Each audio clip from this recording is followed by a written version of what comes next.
Hello, this is Rachel Yu, and this is my video post for DB Forum 4. Forgive me if there's a bit of background noise. At the moment, I can't find a quiet place in my house, so I'm kind of in a little bit more of an open space, but hopefully you can hear me fairly well, although I'm sorry if you can't because I've been told that I have a fairly soft-spoken, I'm soft-spoken, so I apologize if you have to turn your volume up a lot.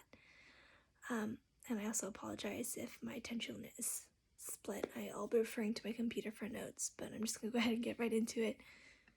The first section that I will be talking about is section E4, which is release of data to qualified personnel. Actually, I had a question about this section, which is why I'm including it in this post. But specifically, it says such data are released only to persons recognized by counselors as qualified to interpret the data. And my question was whether or not this applies to the client or whether this section is talking about persons other than your client. So if someone has an answer for that, I would be genuinely appreciative because I'm confused about that section. But the next section I'll be talking about is E6A, which talks about appropriateness of instruments. And before I reached this section, my first thought was I was thinking about what might have been left out in this assessment part of the ACA Code of Ethics.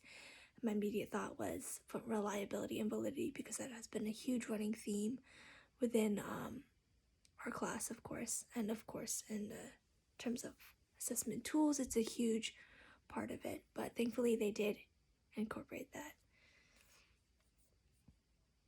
quite thoroughly, I might add. It also talks about psychometric limitations and appropriateness of instruments when selecting them, and possible multiple forms of assessment data and instruments.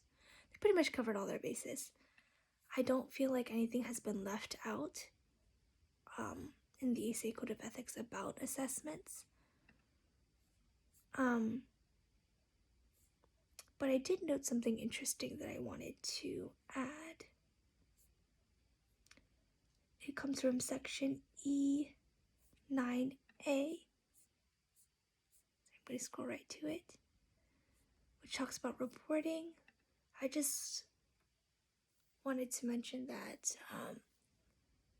they incorporated reservations. Like if you have reservations about different assessments in different circumstances, it's always good to, or it's imperative that you include it in your report.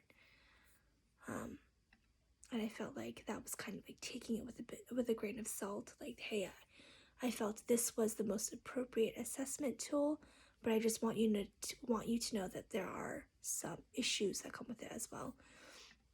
So I thought that was very thoroughly cover of base for that. But I was surprised that in sections E1 to 12, they didn't mention anything about assessment procedures on friends or family members, even though it's widely known that you shouldn't be doing that.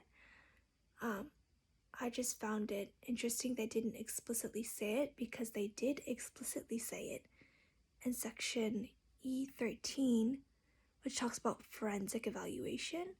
They did specifically mention to avoid that, which I thought was an interesting word choice, actually. So I wanted to see what you guys thought about that as well. But I just thought it was interesting that they specifically addressed it at this is the very last section, E13D, avoiding potentially harmful relationships. They mentioned avoiding forensic evaluation on family members, close friends, and former clients and current clients. And I just thought it was interesting that you didn't mention anything about that in the previous sections. So yeah, thank you for watching.